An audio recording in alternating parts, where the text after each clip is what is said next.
Qo'limda turgan narsani ichida 83 gram tilla bor. Uni bizga idish-pidishi bilan onaxon sotib ketdilar. Yomon ish bilarmon ekanlar. Nimaga unaqa deyapman? Karantinda tilla yig'ishni boshlagan ekanlar, narx tushib ketganda.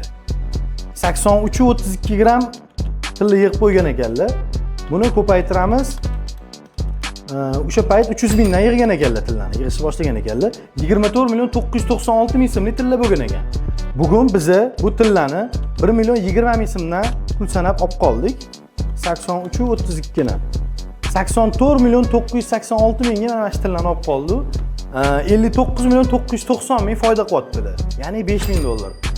5 yilga menimcha yomon emas, 5 ming dollar, yiliga 1000 dollardan to'g'ri kelyapti.